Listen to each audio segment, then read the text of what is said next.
சமைக்கும்போது ஒரு லவ்வோட சமைக்கணும்டா. அதான் பாதி ருசியே. வெங்காயம் நறுக்கும்போது கூட ரசிச்சு நடக்கணும், லவ்வோட. வணக்கம் அண்ட் வெல்கம் டு இன்லாஸ் சமையல். இன்னைக்கு இந்த வீடியோல நம்ம பார்க்க போற டிஷ் மீன் சம்மா. புதுசா இருக்குல்ல பேரு, நிறைய பேர் கேள்விப்பட்டிருக்க மாட்டீங்க.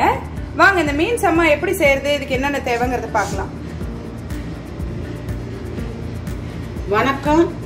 இப்போ இந்த மீன் சம்மா செய்கிறதுக்கு என்னென்ன தேவை பொருள்னு நான் சொல்லிடுறேன்.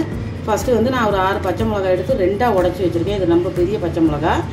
என்னடா இவ்வளோ போடுறேன்னு பார்க்குறீங்களா? மசாலா ஐட்டம் கொஞ்சம் தான் போடுவேன். தாளிக்கிறதுக்கு கருவேப்பிலை. இதில் வந்து பிரியாணி இலை 1. இது வந்து கடைப்பாசி. நம்ம வந்து கறி குழம்பு டிசைனில் தான் வைக்க போகிறேன் இந்த மீன் சம்மா. அப்புறம் வந்து 3 ஏலக்காய், ஒரு 2-3 துண்டு பட்டை, 6 லவங்கம் இவ்வளவும் எடுத்து வச்சுருக்கேன் தாளிக்கிறதுக்கு. 3 பெரிய வெங்காயம், பெருசுலேயே ஒரு அளவான வெங்காயம், ஒரு 3 வெங்காயம் கட் பண்ணி வச்சுருக்கேன். 4 தக்காளி நீல வாக்கில் கட் பண்ணி வச்சுருக்கேன். இது வந்து வஞ்சர மீனுங்க. வஞ்சர மீன் 1 கிலோ. அதை வந்து நல்லா வறுத்து வச்சுருக்கேன். மசாலா பொடியெல்லாம் போட்டு பாருங்கள், இந்த அளவுக்கு நம்ம வறுத்து வச்சுக்கிறணும்.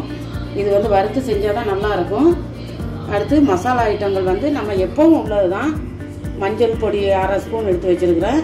ஜீரக பொடி 1/2 ஸ்பூன், மிளகுத்தூள் 1 ஸ்பூன், மிளகாத்தூள் 1/2 கரண்டி, மல்லித்தூள் 1/2 கரண்டி.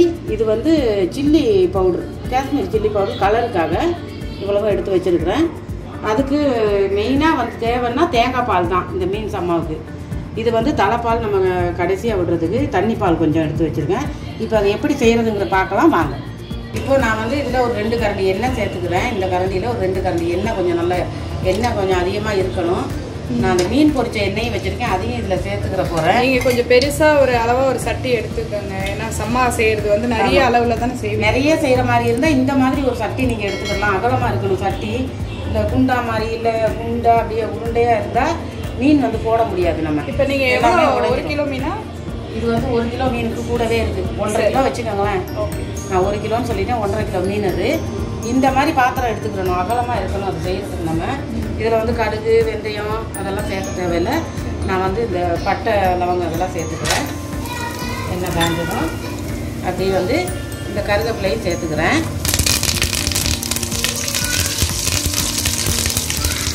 அதிலே பச்சை மிளகாயும் சேர்த்துக்கணும். நம்ம சேர்த்து நல்லா கிண்டி வைக்கணும்.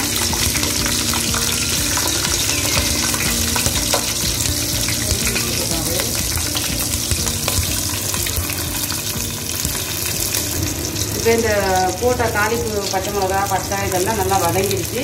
அதில் அப்படியே நம்ம கட் பண்ணி வச்சுருக்கு இந்த வெங்காயத்தை சேர்த்துக்குவோம். இதை கொஞ்சம் நம்ம நல்லா உதிரியை உடச்சிக்குவோம். அப்போ தான் கொஞ்சம் சீக்கிரம் வதங்கும். அதுக்காக நம்ம கட் பண்ணி வச்சுருக்கேன். நல்லா பிணைஞ்சி வச்சுருக்கேன். பிணைஞ்சி விட்டு இந்த மாதிரி பூ மாறி இருக்கணும். அப்போ நம்ம இதை இதில் சேர்த்து இப்போ வெங்காயமும் சேர்த்துனேன். நிறைய வெங்காயம் சேர்க்குறாங்க அப்படிங்களா? இந்த மீன் சம்மாவுக்கு வந்து வெங்காயம் தான். வெங்காயம், மீன்.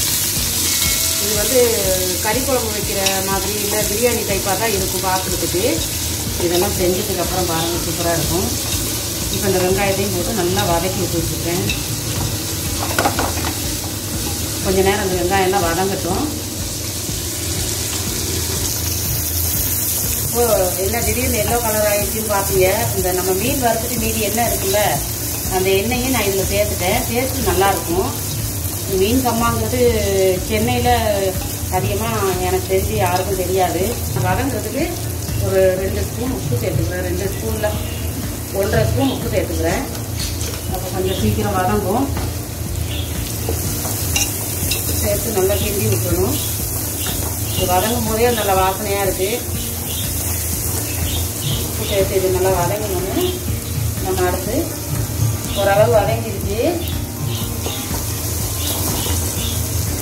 இப்போ நம்ம கட் பண்ணி வச்சுருக்கிற இந்த தக்காளியும் இதில் சேர்த்துருவோம். எல்லாருமே மீன் குழம்பு வந்து எல்லாம் ரெடி பண்ணி, இப்போ நான் ஏற்கனவே வீடியோ போட்டிருக்குறேன், மீன் குழம்பு வீடியோ. அது வந்து எல்லாம் குழம்பெல்லாம் கூட்டி தான் நம்ம செய்கிறது. இது வந்து மீன் சம்மா அப்படிங்கிறது வந்து எல்லாமே தேங்காய் பால் தான் அதிகம் சேரும். நீங்கள் கொஞ்சமாக வாங்கி செய்கிறவங்க வந்து கொஞ்சமாகவே தேங்காய் பால் சேர்த்துக்கலாம். இப்போ கொஞ்சம் நேரம் வதங்கட்டும், நல்லா வதங்கட்டும். இது இந்த தக்காளி எல்லாம் நல்லா வதங்கிடணும். இப்போ வந்து பாருங்கள், தக்காளி எல்லாம் நல்லா வதங்கிடுச்சு, நல்லா மசிஞ்சு வந்துருச்சு. நான் வந்து இதில் கொஞ்சம் இஞ்சி பூண்டு பேஸ்ட்டு சேர்த்துக்க போகிறேன். ரொம்பவும் இல்லை, ஒரு ஸ்பூன் இந்த மாதிரி ஸ்பூனில் ஒரு ஸ்பூன் இஞ்சி பூண்டு பேஸ்ட்டு சேர்த்துக்கிறேன். நல்லா ஃபுல்லாக ஒரு ஸ்பூன் போட்டாலே போதும். இஞ்சி பூண்டு பேஸ்ட்டு ஒரு ஸ்பூன் போட்டுக்க. நல்லா அதையும் போட்டு நல்லா கிண்டி விட்டுருவோம். இந்த பச்சை வாசனை போகிறதுக்கு நல்லா அப்படியே கலரி விட்டுருவோம். பிரியாணி மாதிரி வரதா பார்க்குறதுக்கு. ஸ்மெல்லும் ஒரு நாள் உங்களுக்கு நான் வந்து பிரியாணி வந்து மீன் பிரியாணி வீடியோ ஒன்று போடுறேன். ஓகே, பிரியாணி ஸ்மெல்லு தான் வருது. நல்லா வதங்கிடுச்சு. நான் ஏற்கனவே சொன்ன மாதிரி இதில் எல்லா மசாலா ஐட்டமும் எடுத்து வச்சுருக்கேன். அதை ஃபுல்லாக அப்படியே எல்லாத்தையும் மொத்தமாக சேர்த்துட போகிறேன். தனித்தனியாக எல்லாமே எல்லாம் எடுத்து வச்சுருக்கேன். மிளகாத்தூள் ஒரு 2 கரண்டி, மல்லித்தூள் 2 கரண்டி, காஷ்மீர் 1 கரண்டி, மிளகுத்தூள், ஜீரகத்தூள், இது எல்லாமே இப்போ ஒன்றா சேர்த்துட போகிறேன். சேர்த்து நல்லா இந்த மசாலாலாம் கிளறி விட்டுருவோம். இதுக்கு கறி குழம்புக்கெல்லாம் நம்ம தேங்காய் அரைச்சி தான் ஊற்றுவோம் வறுத்து. இது வந்து தேங்காய் பால் தான் ஊற்றணும். இதுக்கு அதனால் தேங்காய் பால் எடுத்து வச்சுருக்கோம். இப்போ போட்டு நல்லா மிக்ஸ் பண்ணியாச்சு. வந்து இப்போ நான் இந்த தண்ணி பால் எடுத்து வச்சுருக்கேன். 2வது தடவையும் 3வது தடவையும் புரிஞ்சு அந்த பாலை சேர்க்குறேன். சேர்த்து நல்லா கிண்டி விட்டுறணும். இதுக்கு வந்து லாஸ்ட்டாக நம்ம புளி கரைச்சல் ஊற்ற இல்லைன்னா நமக்கு வந்து இது லெமன், ஒரு லெமன் சேர்த்துக்கலாம்.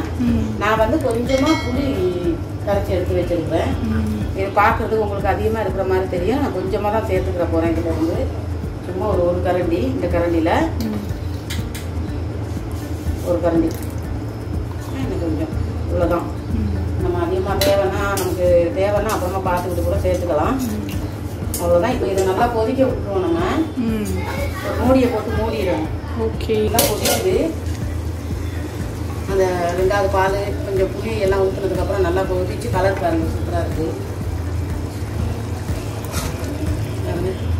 குழம்பு நல்லா திக்காக இருக்குது. இப்போ நான் வந்து இந்த தலைப்பால் ஊற்றிட போகிறேன். கட்டிப்பால் ஃபஸ்ட்டு தண்ணி எடுத்து புளிஞ்ச பால் இப்படி நம்ம நல்லா கலக்கி விட்டுக்கிறோம். கலக்கி விட்டுட்டு இதையும் நம்ம இதில் சேர்த்துருவோம். சேர்த்ததுக்கப்புறம் கொஞ்சமாக தண்ணி சேர்த்து கொஞ்சம் அலசி சேர்த்துக்குவோம். இது வந்து ஓரளவு திக்காக தான் இருக்கும். கொஞ்சமாக தண்ணி சேர்த்து இதையும் அலசி வச்சுக்குவோம். விட்டுட்டு நல்லா கிண்டி விட்டுருவோம். இப்போ இதுவும் நல்லா கொதிக்கட்டும். இப்போ நம்ம அந்த தலைப்பால் ஊற்றுனதுக்கப்புறம் எந்த அளவுக்கு கொதிச்சிருக்குன்னு பார்ப்போம். பாருங்கள், நல்லா கொதிச்சிக்கிட்டு இருக்கு. ஒரு 5-6 நிமிஷம், 6லேருந்து ஒரு 7 நிமிஷம் கூட கொதிக்கலாம். இந்த தலைப்பால் ஊற்றுனதுக்கப்புறம் கொதிச்சு தலைப்பால் ஊற்றி ஒரு 6 நிமிஷம் கொதிக்கணும். கொதிச்சாலே போதுங்க. நல்லா திக்காக இருக்குது. இப்போ வந்து நம்ம இந்த வறுத்து வச்சுருக்கிறோம்ல மீன், இந்த வறுத்து வச்சுருக்கிற மீனெல்லாம் ஒரு பீஸாக நான் இப்போ அதில் சேர்க்க போகிறேன்.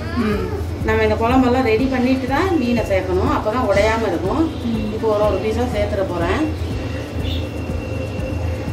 நம்ம இந்த மீன் தலை வந்து இது வந்து ரொம்ப முள்ளு கிடையாது, வஞ்சர மீனுங்கிறதுனால இதையும் வறுத்து நம்ம இதில் சேர்த்துடலாம்.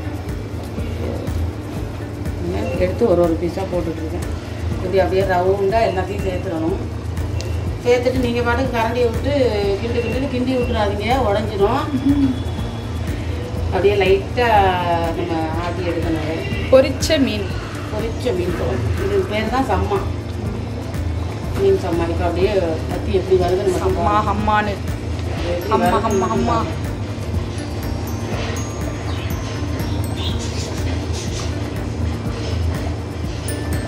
இதில் முள் அவ்வளவு இருக்காது. கழுவுறதுக்கு ரொம்ப நேரம் எடுத்துக்காது. டக்குன்னு கழுவிடலாம். நம்ம ஈஸியாக ரொம்ப சீக்கிரமே கழுவிடலாம்.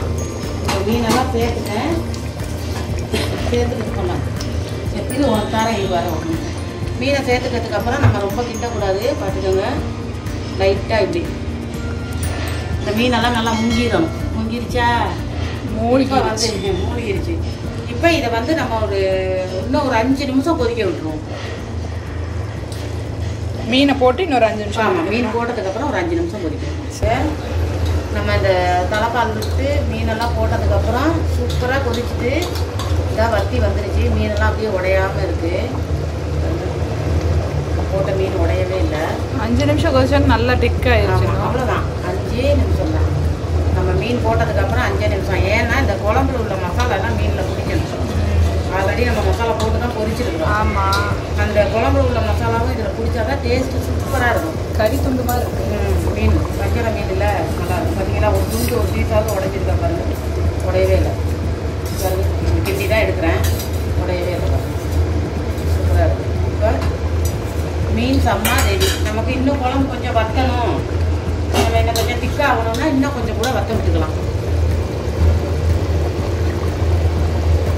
ஓகே, இப்போ சும்மா ஒரு அரைப்படி ஒரு கைப்பிடி அளவு 4 கொத்து மல்லிக்கீரை அதை நம்ம இதில் அப்படியே தூவி விட்டுருவோம். மேலே அப்புறம் பரப்பர உங்களுக்கு வேணும்னா நீங்கள் நிறைய கூட போட்டுக்கலாம். நான் சும்மா ஒரு 4 கொத்து தான் போட்டேன், ஏன்னா இப்போ இல்லை இருக்கிறத போட்டாச்சு. இப்போ பாருங்க மீன் சம்மா ரெடி. இது அப்படியே இந்த குழம்போடு சேர்த்து, அடியெல்லாம் பிடிக்கல, அப்படியே இந்த குழம்போடு சேர்த்து நம்ம அப்படியே எடுத்து சாப்பிட வேண்டியதான். பாருங்க சூப்பராக இருக்குது மீன் சம்மா ரெடி. ஸோ நல்ல டேஸ்டான ஒரு திக்கான சுவையான ஒரு மீன் சம்மா எப்படி செய்யறதுன்னு பார்த்தீங்க. இது கட்டாயமாக ஒரு டிஃப்ரெண்ட்டான டிஷ் தான். இதை கண்டிப்பாக நீங்கள் எல்லோரும் வீட்டில் ட்ரை பண்ணி பாருங்கள். ட்ரை பண்ணிவிட்டு எவ்வளோ டேஸ்ட்டாக இருந்துச்சு, எப்படி வந்துச்சுங்கிறத கமெண்ட் செக்ஷனில் சொல்லுங்கள். இன்லா சமையலை சப்ஸ்கிரைப் பண்ணாதவங்க கண்டிப்பாக எங்கள் சேனலுக்கு சப்போர்ட் பண்ணுங்கள், சப்ஸ்கிரைப் பண்ணுங்கள். அடுத்து ஒரு நல்ல பியூட்டிஃபுல்லான டிஷ்ஷோடு உங்களை சந்திக்கிறோம். until then bye. Okay bye. சமைக்கும் போது ஒரு லவ்வோட சமைக்கணும்டா, அதான் பாதி ருசியே. வெங்காயம் நறுக்கும் போது கூட ரசிச்சு நறுக்கணும், லவ்வோட.